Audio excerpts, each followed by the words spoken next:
Welcome to the Growth Lab podcast, where we talk about finding new clients, winning more contracts, and growing successful cleaning businesses. I'm your host, Matt Harris, and I run the Growth Lab. We partner with cleaning business owners to launch, accelerate, and scale the growth of their business with tried and tested systems and strategies that generate predictable revenue. If you're turning over at least 6 figures and you want to grow your cleaning business to 7 figures plus, click on the link in the description and schedule a call. Now let's dive in. You mentioned training there. I know in your consulting practice, you work generally with cleaning business of $1 million plus turnover. Do you often find that they have good training infrastructure in place, or is that something that you need to introduce into their business to Usually I have to reintroduce it in a structured manner. Usually there is some form of training, but it's very haphazard. And kind of the last minute, she's gonna work with so-and-so and train with her. So there's not structure to it. The training program really needs to have several components. Some of them would include a first day orientation. Simple things like, this is how we handle lunch breaks. This is how we handle other breaks. This is where you can put your coat and your hat, or you'll be wearing it with you if you're going to work from home. These are the procedures and the policies. Something as simple as a couple of hours in the office doing those kinds of things. Or if you don't have an office, if you're working from home, then the people need to come to your home office, and be trained on and do the necessary paperwork for the government and so forth, and get that before they're put into the field doing the actual work. And yet one more step before they go into the field is adults learn differently from children. So you have to show them what to do. You have to do it in front of them, showing them and having them do it. And then you let them do it on their own. So that they get a feel for what to do. And that's where you make the corrections for things that you see that they maybe didn't grasp. But you want to make sure, and many training programs teach on wet work versus dry work. So they'll teach them how to do bathrooms, restroom, sanitation, disinfecting for commercial, in-home bathrooms for residential, kitchens, kitchenettes, all of the things that would be wet work, floor mopping, that kind of thing. And then they move to the dry work, and that would be the dusting, the high dusting, the low dusting, baseboards, vacuuming, all the things that would be considered dry. That's just one way some people do it. But you want to make sure that they have a thorough understanding by showing, and letting them do it, and then correcting whatever you see that's a deficiency in what they're doing. And is the training program, is there like ongoing development, or is it just a one and done, once? No, it's usually one and done for a new hire to get them started. So that they can get into the field. But the training really has to be ongoing for everyone in the company. It really needs to be a monthly, or at least every other month. It needs to be it can be short and sweet. It can be on one topic. It can be, we're going to talk about safety today. We're going to talk about safety when using ladders, or safety with pulling out cords from a plug, or whatever it is you want to talk about. It can be short and sweet, 15 minutes. That's really all it needs to be, as a refresher. You can certainly make it longer if you like, but if they get some form of training every month or bi-monthly, that's really good. And smaller companies, it's really easier for them to get together more often, because there aren't as many of them to gather. Employees are usually paid for this time. It isn't voluntary. If they're required to come, they really need to get paid for that time and training. But it has to be ongoing on a regular basis. We now expect someone, from the moment they start with us, within 4 days, they should be up to speed, up to quality. And that's really hard going. It used to take us a month when we first started to get people to the standard. And that's pretty normal in the domestic industry. And even experienced people, I'd still expect a good 2-3 weeks. So the fact that we can now get there in 4 days, we're going, wow. How have you done that? I've spoken with a few business owners, and they generally sort of say, 2 weeks, maybe 3 in terms of the onboarding process, and then going out for a test clean and getting feedback and, making sure that they understand the training program and all that kind of thing. How have you gone from a month to 4 days? So first of all, you have to systemize your entire business. So as I said, we deliver one clean. So my staff don't have to learn loads and loads of different things. They just deliver one clean, no matter what the house is, no matter what the circumstances, they deliver the same thing. Every lounge is done the same way. Every kitchen's done the same way, no matter what the customer wants. If they want a variation, go with a different company, which makes it easier because I'm then not training 5 or 6 different processes. And we do this on deep cleans. Well, we don't do deep cleans. So you get a first time clean and that's it. And then what we realized is that when you're trying to train people, so I think as business owners, we all focus on money, money, money. And when people are training, we're aware that they cost us money. So what happens is we go out into a house and we go, wow, I can't just stand here watching them. I better clean as well. And so you as the trainer are then half watching them, or they're stood watching you. And can I just say, nobody learns by standing there watching you. It doesn't work. And that's what happens on most training. At best, you do what we used to do. You watch a video, then you'll watch an expert, and then you've got to do it. Well, what I realized quite some time ago is that doesn't work. That is what happens in the whole training industry, in the cleaning industry. So what we realized is actually by stopping that process and realizing that cleaning on the job is not a good learning environment, and shadowing someone not dedicated just to teaching you doesn't work. So then we said, right, we'll bring it back in-house. We brought it back into the office. I've got a fair size office. So we could do the training in the office. And we said, all right, the first day we will just teach them every skill, and they're going to get hands-on, and they've got to perform every part of the skill.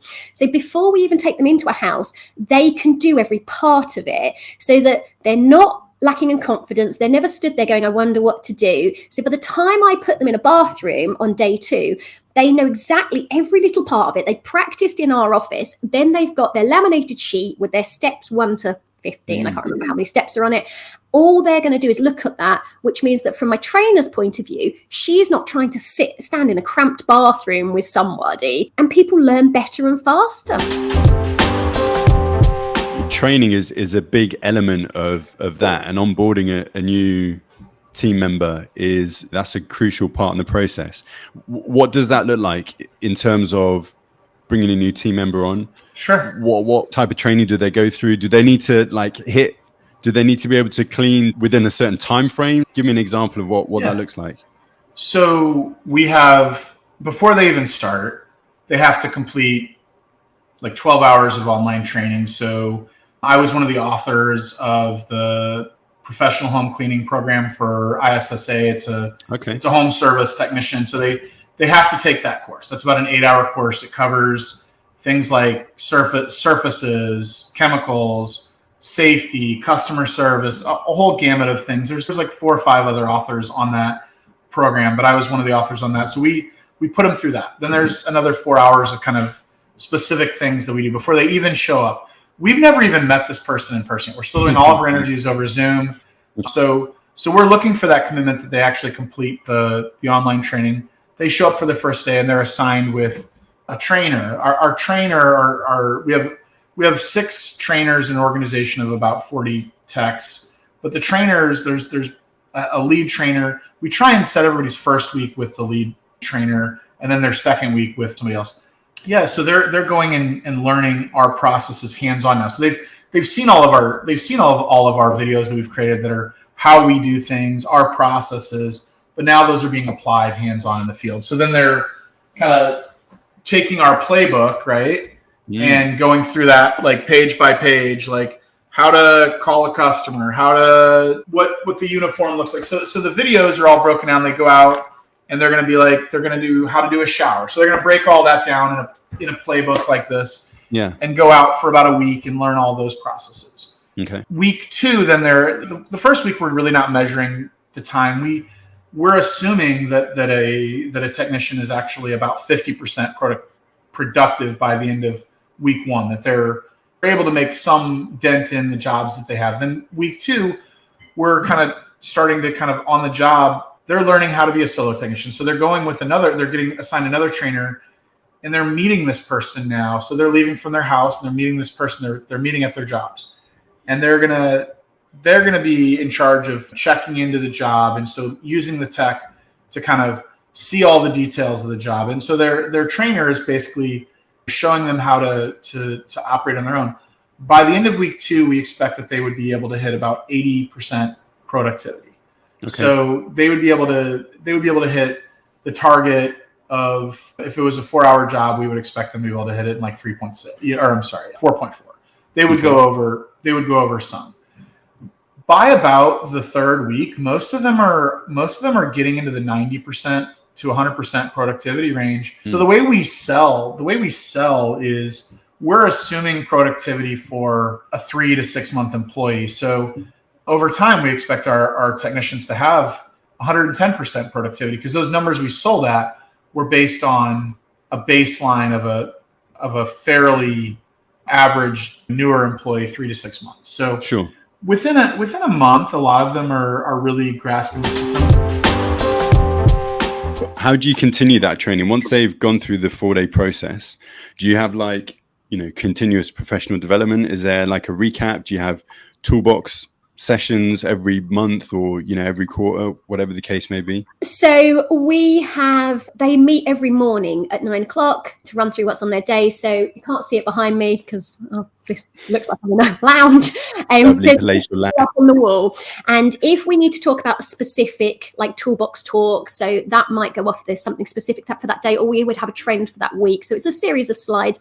If something new came in, they'd have to sign for it and train on it. But we also have, my training manager also has a very robust quality system. So she would go in, and every cleaner would be expected to be checked on minimum twice to 3 times a month. And what we start to do is build up data. And once you've got data, you can do things about it. So there's no point in going to a cleaner and saying, "Oh, you missed the plug hole," and that cleaner go, "Oh, whoops, did I?" And you go, "Yes, you did. Could you go back and do it?" And then they're like, "Oh, why are you always picking on me?" And they always say, "Oh, I was just about to do it." You will have heard every excuse under the all of this. Right. So we listen to these, and guess what? They weren't just about to do it, but you can't stand there and argue it when you're in a house. So what we realized when we said, right, we hit them with data. So you sit down and you go, right, on 4 out of the last 10 jobs, you missed the plug hole. They suddenly go, "Oh, right. Well, I better do something about it." So then it's sit down, and it's building in a structured way of checking and learning. So it's not just constant nitpicking at them that they'll remember for 2 days. If you sit down and give them the data, they will actually improve and do something about it. The data is all there for them to see in their portal. The scorecard part is also really important as well. So Made Central sends out scorecards every day to customers. You can turn it off or on, but the benefit is for residential is that you might not be going there for three or 4 more weeks. You need to know right away if there's a problem. If you're going to a commercial place and you kind of mess something up the night before, every day is kind of a reset. Yeah. Every day with residential, it's a job audition. It really is. It's much more tenuous of a relationship. So you need to be measuring it every opportunity you get.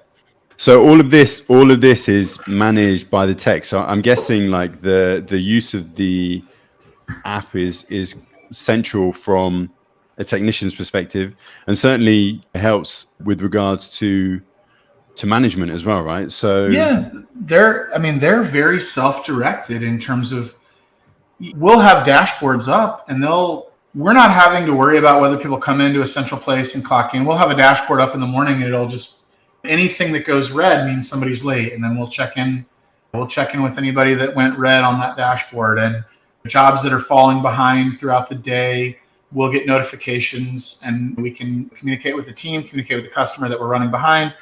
But for the most part, a lot of things are happening for them automatically. When they check into a job, things start happening in the background for them. When they check out of a job, it'll send the text message to the next customer saying that they're on the way. They have the ability to adjust that if they want to take a lunch. A lot of kind of background stuff is happening for them as well. That's kind of managing their day. If they're uploading pictures into the portal for upcoming jobs and things like that, it's uploading those into future jobs based on settings that the company does. It's but it's really easy for them to self-manage their day. What it also does, though, is it allows them to go into a central place where this is linkable to there. This is our employee resources tab. They have a link here to other resources that they need, but they also they can see their pay. So Made Central allows them, it's one place that they really need to operate. So they can go into it, they can go to their payroll tab, and they can see job by job, day by day, what they made. Especially if you're doing a commission structure system, your employees have to understand it. They have to understand how they make what they make. And so they can see, all right, I made $32 an hour on this particular job. It was a small job, but I was very efficient. I was very productive in my time there. And for this day, I made $22 an hour. I didn't have much drive time. I didn't take a bunch of breaks because it'll show them the clock time versus the job time and the spread. And the more there's a spread there, the more likely it is that they could have a lower hourly rate. So they can start to understand that. So they're really a different kind of employee than we might have had 10 years ago. They're all tech savvy. The training and the staff recruitment and building out the team and having them buy into your company is massively important. You know, it's a recurring theme that I've come across with previous guests that I've spoken to as well. And it's often something that is, you know, particularly for smaller businesses. I know as you sort of grow a business, it kind of becomes a lot more relevant from a leadership perspective as well. But for smaller businesses, that's often lost. And if you are a small cleaning business listening to this and you want to grow, then it's really something that you kind of need to buy into early on, right? Because it lays a foundation. Absolutely. And as you experienced. Right. And frankly, there are more small companies than there are large companies. Large companies just contribute more volume. But as far as numbers, companies under 1 million are much greater than companies over 1 million. Yeah, for sure. There are many more of them. So there's power in those numbers. And if they can emulate some of the things that the larger people do, if they can do that early on, their chance of success is greater. You know, rather than stumbling through, find someone to help you get on the right track. And once you're on the right track, then you just continue to grow and grow and grow. Yeah. But if you're stumbling and you make the same mistake over and over and over, then you're just spinning your wheels. Thanks to you guys for listening to the Growth Lab podcast. You can access the show notes and free resources via the link in the episode description. And if you got some value from this podcast, please pay it forward and share it with others across social media, or leave a rating and review on whatever podcast platform you listen to, as it would really mean the world to me. Hope you enjoy and subscribe, and I'll see you in the next episode.